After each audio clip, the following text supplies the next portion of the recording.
Hello, Grundy Center High School. This is Julie Johnson from Heart and Solutions. We are a strength-based counseling agency here in Grundy Center. We're also located across the state. We are doing telehealth counseling, but we're also available to do counseling in school and then also in our office location on G Avenue, right across from the Hallmark store. So today I am going to talk about spoon theory, which is a really, really great way of kind of talking about different energy resources that we have and kind of our limited capacity for how much energy we actually have to get things accomplished and get things done. And so the spoon theory was created initially to talk about long-term chronic pain and the difficulties that come with having long-term chronic pain. However, I've really found it helpful to almost everybody that I've talked to that has applied it, no matter what their situation is. So the theory was created by Christine Miserandino, and she was talking about it in terms of this idea that like when you have chronic pain, everything takes more energy than typically it would. And so she was having a really hard time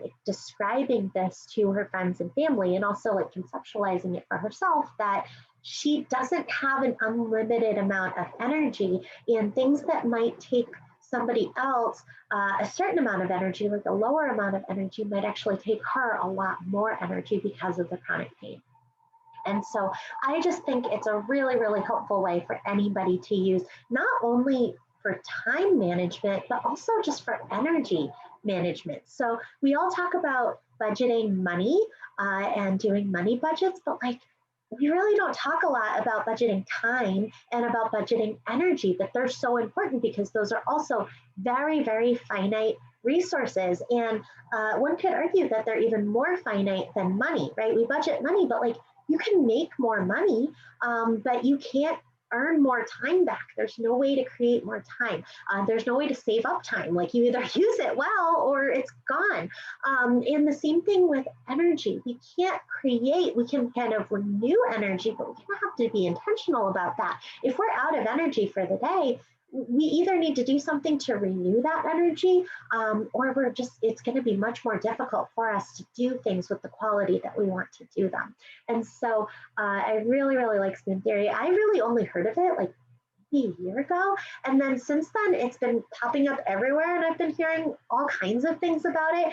And so I don't really understand how I didn't know about it. So if you guys know about it, that's really, really awesome. A couple ways that it's helped me in my life is that I used to just be a kind of person who would say yes to everything, like that movie Yes Man, where he just says yes to everything. And I think that happens a lot with people who are like caretakers, like care about other people, also like being capable, like feeling like, oh, there are a lot of things I can and could do, combined with like the desire to be helpful to other people, can really make it difficult and challenging for us to say no to things and have that conceptualization of like what we have the energy and time to do versus all of the infinite things that we could do and want to do, given if we had infinite time and energy resources, right? So I imagine with teachers that would be one of the most challenging professions. I know counselors have a really, really hard time typically saying no to things and kind of budgeting out their own energy because like they just want to give, right? And so the same, I would imagine, is true with teachers. Like you became teachers to help people. And so you want to be helpful. Also, you are a teacher, so you're capable. And so that combination is a wonderful set of assets and a wonderful set of strengths, but also can really make it difficult for us to try to be intentional about like our limits, right? So spoon theory says that we only have a certain amount of energy to give to our lives, to the things we want to get accomplished, to other people. We only have a certain amount of energy, just like we have maybe a certain amount of money. We have a certain amount of energy. We only have a certain amount of time. So it is really a budget for your energy reserves. And so the way that I've kind of taken spoon theory and applied it to my life is we talked about the time blocking, right, which is basically time budgeting, but something could take an hour, for example, and take pretty low energy on my behalf. So like watching a YouTube video, for example, right, that could take an hour, or like watching a TV show. That could take an hour, but it really doesn't take a lot of energy from me to watch that show, right? I'm not putting a lot of thought into it. Like maybe it's a 2 or a 3 if I'm like really into it and paying attention. But maybe it's a 1, right? If it's just kind of like background noise, or I'm just kind of thinking about other stuff. So that doesn't take a lot of energy from me, even though it might take an hour. Now, something like running, going for a run, or something like recording a video for YouTube or something, like that takes energy from me. I have to really be present. I have to be like thinking about what I'm doing. So that takes energy. So that's probably like an 8, right, for me. And so what I do is I go through and I made a scale for myself from 1 to 10. And I set out, okay, what is a 1 to me, right? Like typically this is something I can do. Like when I go to sleep, a lot of times I'll listen to audiobooks on my headphones and my eyes are closed while I'm going to sleep. That's a 1, right? Like that takes no energy from me.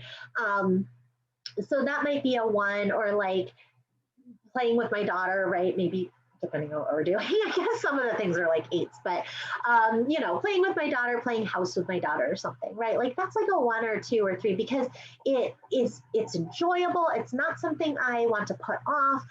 It's a task that I'm attracted to. Typically, like the 8s, 9s, 10s are ones that like we typically are going to try to put off, right? If left to our own devices. I know for me, I will try to procrastinate those ones. I will try to do other things, like do 1s and 2s and 3s that are on my list, and then all the like 8s and 9s and 10s just get pushed to the next thing until it's a crisis, right? So spoon theory and time blocking have really helped me with that, so that I can make sure that I'm planning how much energy these different things are going to take. So the first thing is to set your scale. So write down 1 to 10, and then write down what is a 1 for me. Like, what does that feel like? 1 doesn't take very much energy. I can do it with my eyes closed, literally. Okay. What's a 10? A 10 is like when I would run a marathon, or 10 is like doing a warrior dash, right? Like those took a lot of energy. And so after that, like all I wanted to do was lay down somewhere, anywhere on the ground, right? And so those are the things that like take so much energy that you just want to lay down afterwards, right? So, and that could be different things. That could be like really hard conversations. That could be different, like spending time with certain people or in certain situations, right? It could be all kinds of things, depending on what takes energy from you and what gives energy to you. And then kind of decide what a 5 is, right? Like what's a 5? A 5 is kind of in the middle. So for me, I would say writing is a 5, right? Like it really does engage me. And I have to do, I have to be present with it. It does take energy. It takes mental energy, emotional energy. But it doesn't really drain me that much, right? It's kind of a 5. It's kind of a neutral, okay? So you kind of set those out. So once you do the extremes, the 1, the 10, go ahead and go to 5. And then after that, go ahead and go to like the 3 and 7, and then kind of fill in the gaps, okay? Describe what your scale looks like, and that's going to be different for every person. And then go through your week. And sometimes what I did when I first started doing this is I went through my time block from the previous weeks, and I said, okay, what was each of these tasks that I did? Like this meeting, what was this meeting? Was this a 6? Was this a 10? What was this meeting? And then what was this other meeting, right? Or what was this other task I had to do? And and then kind of do the math on it, right? So once you've added up all of the different numbers that you've assigned to each task. And again, these are going to be different for everybody. So when I talk to counselors, I talk a lot about note writing, like writing progress notes. Like a lot of times counselors love meeting with clients, right? That's energizing, like you're doing what you love. You're helping people, you're talking to people, you're experiencing things with people, you're processing things.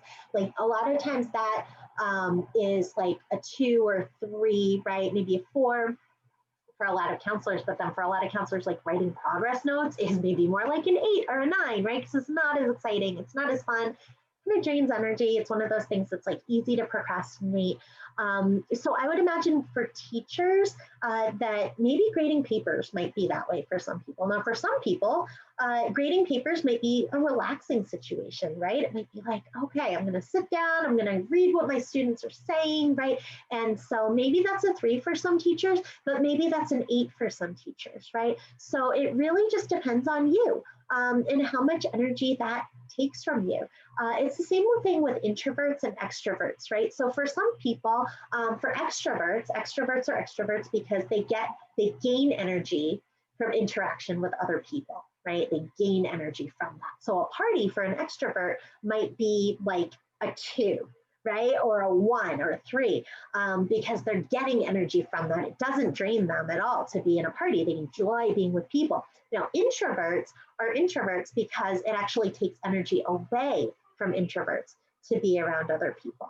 And so for an introvert, the same exact party might take the same exact amount of time, but it might be like an 8 or a 9 for that introvert, right? And for introverts, like we need to take breaks when we're in big social situations like that, right? So just depending on you and what drains your energy and what gives you energy. So then kind of, I call it spoon math or energy math, right? At the end of the days, kind of add up what your points were, right? And if you look at a specific day and go, oh my gosh, that day was so draining, like what were my points here? Like maybe it was a 30 or 40 or 50, right? And we might say, okay, this is my limit of where I feel comfortable energy-wise. I acknowledge that I have a limited supply of energy. I need to do things that recharge my supply before I put more energy into the things around me that I'm doing. So we might say, okay, my energy limit for one day is, and could be the full day or it could just be your work day, right? Just depending on you. I do my entire day, right? So I might say, okay, my energy limit is like 30, right? Or 35 for each day. And maybe my limit for the week is like 200, okay? Maybe 150 or 200 for the entire week, right?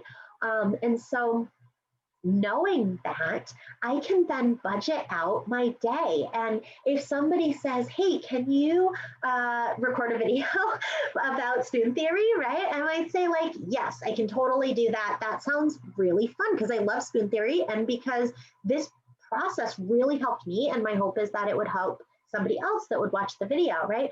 But recording a video is an 8 for me, okay? That doesn't mean it's bad. I love it.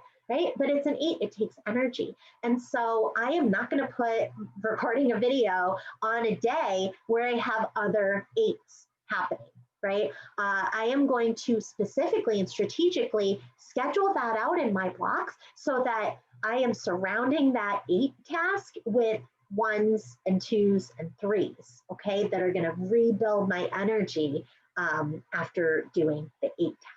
Okay, so again, it's not about like if the task is good or not, it's just about how much energy does it take. Just like with time blocking, it's not about if the task is good or not, it's about how much time does it take. So again, energy, time, budgeting, right? We budget money. Let's budget these other things too. These are really important resources. You could argue that they're the most important resources that we have. And so in order to keep ourselves mentally and physically healthy, we've got to be really, really intentional about how we're using these resources. So I really hope that this was helpful to you. The idea of, first thing is assign your scale, write down 1 through 10, say, what are these different numbers to me in terms of how much energy these things take? And then go through your day, go through your week, go through all of the things that you need to get done or that you have gotten done, and assign each of them a number. And then add up all the math on that. And then if you get asked to do a task and you don't have, just like with time blocking, right? If you get asked to do a task, hey, can you run to the drugstore for me and pick this thing up, right? Okay. You're going to look at your calendar and say, do I have the time, first of all, right? And if your week is already blocked out and it's not more important or more in line with your values than the things that you already have blocked out, you can very authoritatively and confidently say, no, I'm sorry, I can't. I don't have a time block for that, right? I don't have time for that. Literally, I do not have time. The other thing is that you can look at how much energy that's going to take you. And even if you do have a block of time where you could do it, say on a Saturday or something, right? But you've got other things that you have to do on that Saturday that are also going to take a lot of energy or a lot of time, right? Like you promised your kids you would go on a bike ride, or you promised your kids you would go camping, and you want to like make sure that you are well rested for that, right? To stay up all night making s'mores or whatever it is. You can look at that and say, I can't fit that into my energy budget for the day, right? I'm already at a 30 for that day, but I could do that next week for you, or I could do that in 3 weeks because I've got plenty of spoons that day. I've got plenty of spoons that week to help you out. So I really hope this is helpful to you. Spoon Theory has been so helpful to me, and I've worked with a lot of counselors who have implemented this into their life, and it's been really, really helpful to them. So I really hope it's helpful to you. Thanks for watching. Bye.